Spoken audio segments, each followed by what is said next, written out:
मित्रों, आज सुनेंगे सावन में सुनी जाने वाली भोलेनाथ की कहानी। इसे सुनने मात्र से ही सारे मनोकामना पूर्ण होती है और मन को अथाह शांति की प्राप्ति होती है। तो देर ना करते हुए चलिए शुरू करते हैं यह कहानी। पौराणिक समय की बात है। एक गांव में रामू नाम का एक किसान रहता था। वह अपनी पत्नी और एक बेटी के साथ में गांव में खुशी खुशी रहता था। लेकिन रामू के मन में हमेशा से यह इच्छा थी कि उसे एक बेटा भी हो। कुछ समय बाद रामू की पत्नी लीला गर्भवती हो जाती है। तब रामू बहुत खुश होता है और सोचता है कि अब भोलेनाथ ने उनकी सुन ली है और अब बेटा ही होगा। भोलेनाथ जी बेटा ही देंगे। यह सोचकर रामू बहुत खुश होता है और अपनी पत्नी से कहता है कि भाग्यवान देखना, तुम सावन की सोमवार व्रत करती हो, इसका फल तुम्हें अवश्य मिलेगा और तुम्हें इस बार पुत्र धन की प्राप्ति होगी और हमें बेटा ही होगा। इस पर रामू की पत्नी कहती है कि मैं भगवान भोलेनाथ का व्रत अपने परिवार की सुख समृद्धि और शांति व खुशहाली के लिए करती हूँ। अब भगवान चाहे बेटा दे या बेटी, मुझे उससे कोई फर्क नहीं पड़ता। मैं सभी स्थितियों में खुश रहूंगी। इस पर रामू बहुत गुस्से में आ जाता है और कहता है कि यह नहीं हो सकता, इस बार लड़का ही होगा। भगवान हमें लड़का ही देंगे। हमने सच्चे मन से भोलेनाथ का व्रत रखा है तो वह हमें लड़का ही देंगे। इतना कहकर वह गुस्से में चला जाता है। ऐसे ही समय बीतता है और सावन आ जाता है। सावन में रामू और उसका परिवार भगवान भोलेनाथ के मंदिर जाते हैं और उनकी पूजा अर्चना करते हैं। लीला के गर्भवती हुए 9 महीने पूर्ण हो चुके थे। मंदिर से वापस आते इस समय लीला को अचानक से दर्द उठ जाता है और वह दर्द से कहराने लगती है। यह देखकर के रामू तुरंत ही उसे अस्पताल लेकर के जाता है और शीला की डिलीवरी भी भोलेनाथ की कृपा से आराम से हो जाती है। नर्स आकर के रामू को बताती है कि उसे एक पुत्री हुई है। यह सुनकर कि रामू की पैरों तले जमीन खिसक जाती है, वह गुस्से से लाल पीला हो जाता है। उसके बाद नर्स बताती है कि आपकी पुत्री के आंखें नहीं हैं। यह सुनकर तो मानो जैसे कि रामू की पूरी दुनिया ही हिल जाती है। वह बहुत क्रोधित होकर के अपनी पत्नी के कमरे में जाता है और उससे गुस्से से लड़ने लगता है और कहता है कि तुम्हें पुत्र को जन्म क्यों नहीं दिया और तुमने इस अंधी लड़की को जन्म दिया। वह गुस्से से अपनी पत्नी का हाल भी नहीं पूछता और घर वापस लौट जाता है। लीला भी पुत्री के अंधे होने की वजह से बहुत दुखी होती है, परंतु भोलेनाथ का व्रत हुआ खून श्रद्धा से रखती है और उन पर ही सब कुछ छोड़ देती है। ऐसे ही धीरे धीरे समय बीतता चला जाता है।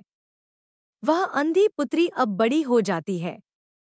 लीला अपनी दोनों पुत्रियों में कोई भी भेदभाव नहीं करती, लेकिन रामू अपनी दोनों पुत्रियों में बहुत भेदभाव करता है। वह अपनी बड़ी पुत्री जो कि पूर्णतः स्वस्थ और सुंदर थी, उसे बहुत प्रेम करता और अपनी छोटी पुत्री जो कि सुंदर थी लेकिन आंखों से अंधी थी, उसे बिल्कुल भी प्रेम नहीं करता। वह उसके लिए कोई भी मनपसंद की चीज नहीं लाता है। छोटी पुत्री इस बात को लेकर के बहुत दुखी होती है।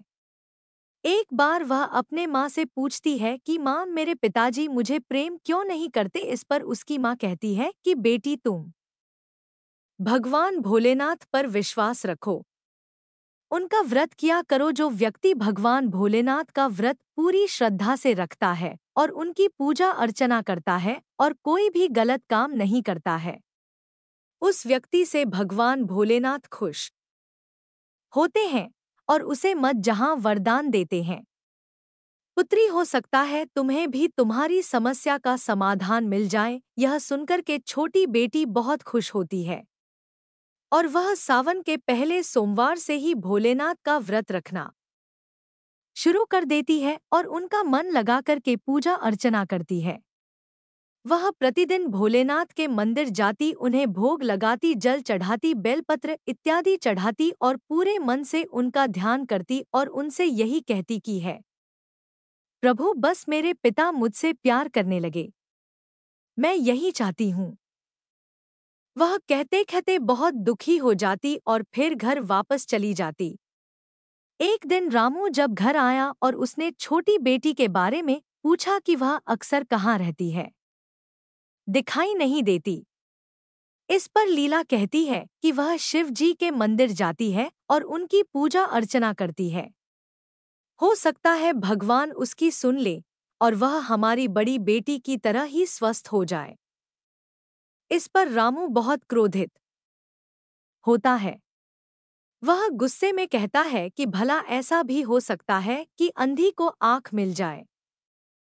भगवान शिव की पूजा से कुछ नहीं होता, मुझे भी तो बेटे की प्राप्ति नहीं हुई।